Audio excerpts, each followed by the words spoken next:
విక్కీ అయితే బయట కూర్చొని ఉంటాడు. ఇంతలో అక్కడికి పద్మావతి వచ్చి, "ఏంటి చాలా ప్రశాంతంగా ఉన్నట్టున్నారు. ఆకాశంలో చుక్కలు లెక్కపెడుతున్నారు" అని చెప్పేసయితే అడుగుతూ ఉంటుంది. ఆ మాటలు వినగానే అక్కడ ఉన్న విక్కీ అయితే ప్రతి భర్తకి ఒక పెళ్లి చేసుకున్న తర్వాత తనకెక్కడ ప్రశాంతత దొరుకుతుంది అని చెప్పేసయితే అంటూ ఉంటాడు. ఆ మాటలు వినగానే అక్కడ ఉన్న పద్మావతి అయితే ఒక్కసారిగా విక్కీని చూస్తూ ఉంటుంది. ఇంతలో అక్కడ ఉన్న విక్కీ అయితే, "అయినా నేను నీ మీద చాలా కోపంగా ఉన్నాను.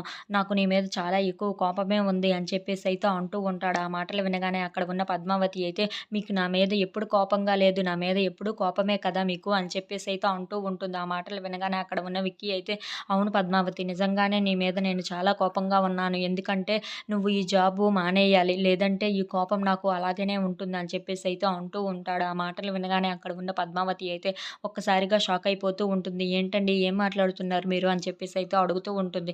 ఆ మాటలు వినగానే అక్కడ ఉన్న విక్కీ అయితే, "అవును పద్మావతి, నాకు నువ్వు ఈ జాబ్ చేయడం ఇష్టం లేదు. అందుకే నువ్వు ఈ జాబ్ మానేస్తే చాలా మంచిది మనిద్దరికీ" అని చెప్పేసయితే అంటూ ఉంటాడు. ఆ మాటలు వినగానే అక్కడ ఉన్న పద్మావతి అయితే ఏం మాట్లాడాలో తెలియక అలా విక్కీని అయితే చూస్తూ ఉండిపోతుంది. ఇంతలో అక్కడ ఉన్న విక్కీ మాత్రం, "పద్మావతి, నువ్వు ఈ జాబ్ మానేయి" అని చెప్పేసయితే అక్కడి నుండి వెళ్ళిపోతూ ఉంటాడు. If you like this video please subscribe.